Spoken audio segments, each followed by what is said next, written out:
Namasté à tous. Bienvenue sur ma chaîne de yoga, Jujuna Yoga. Aujourd'hui, on va parler de la posture du guerrier. Des guerriers plutôt, les différents Virabhadrasana. Il y a 3 postures. On a la posture Vira 1, Vira 2, Vira 3. Donc le guerrier 1, le guerrier 2, le guerrier 3. Je vous ai mis en photo les 3 postures pour que vous vous repériez bien. Et maintenant, on va parler de leur histoire. D'où vient ce concept de guerrier dans la philosophie du yoga, qui est une philosophie où on essaie vraiment de se détendre, d'être centré sur soi. Pourquoi avoir des postures un peu violentes comme des postures de guerrier? Donc en fait, toute cette histoire est très intéressante et elle vient de la mythologie indienne. Le dieu Shiva était marié, sa première femme, à Sita. Le couple s'adorait.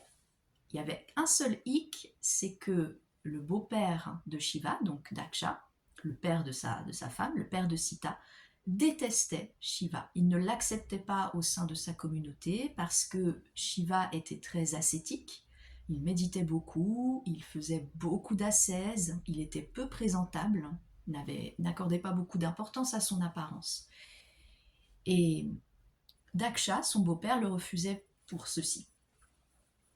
Lors d'un grand banquet que Daksha avait organisé avec tous ses amis, sa cour, etc., sa fille Sita était invitée et s'est aperçue que son mari, Shiva, n'avait pas été invité. Elle a été extrêmement touchée par ce geste de son père, qui est vraiment un geste de rejet, et de tristesse, elle s'est consumée complètement, littéralement. Elle est morte, en fait. Elle a décidé de cesser de vivre. Daksha était évidemment effondré, et Shiva, quand il a appris cette nouvelle horrible, a décidé de tout détruire. Il s'est arraché une mèche de cheveux, et il a lancé sa mèche de cheveux sur le sol. Cette mèche est devenue un guerrier immense, très très puissant. Et ce guerrier, sous les ordres de Shiva, a détruit toutes les personnes présentes au banquet, le beau-père, les invités, tout le monde. Shiva a apaisé sa colère. Il était extrêmement triste, il était toujours triste, on va dire. Et en fait, au bout d'un moment, il s'est quand même un peu posé et il s'est posé des questions en se demandant si sa colère était tellement justifiée. Et c'est là que c'est très intéressant et que viennent les postures, car cette posture des guerriers est en fait une sorte de changement d'état dans la tête de Shiva. De la colère, il est passé au raisonnement, à la raison, et finalement à la paix. Il a décidé de ressusciter le roi mort, le roi qu'il avait tué, donc Daksha. Donc on a une évolution de la personnalité et de l'état d'esprit de Shiva. Par la suite, sa première femme, Sita, renaîtra, reviendra à la vie sous la forme d'une autre reine, sa deuxième femme, qui sera Parvati. Donc, cette posture des guerriers, ce n'est pas la violence qu'on met en avant, mais c'est justement ce changement d'état. C'est le changement d'état d'ensuite vouloir réparer ces erreurs, vouloir réparer cette violence.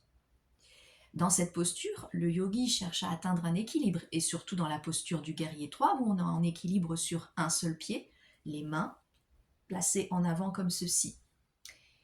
Donc on cherche à atteindre l'équilibre entre les sentiments négatifs, les sentiments positifs, la violence, la paix. On est toujours dans cette recherche. Si l'on parle de la posture plus en elle-même, c'est vraiment une posture énergique et physiquement très exigeante. Enfin, les 3 postures. Et dans cette posture, on vient travailler le chakra de Manipura, le chakra du ventre. Ce sont des postures qui sont maintenues avec les abdominaux. Je ne sais pas si vous aimez faire ces postures ou si vous avez appris à les aimer. Vous pouvez me laisser des petits commentaires. On peut discuter sur ces postures. Je vous dis à très bientôt pour de nouvelles vidéos et de nouvelles histoires sur les postures. Et j'organise très prochainement une retraite fin septembre en Île-de-France qui parlera de ces différentes postures, les guerriers, la posture de l'enfant, la posture du chien tête en bas. On expliquera un peu pourquoi ces postures s'appellent comme ceci et d'où elles viennent. Je vous dis à très vite. Bonne journée. Namasté.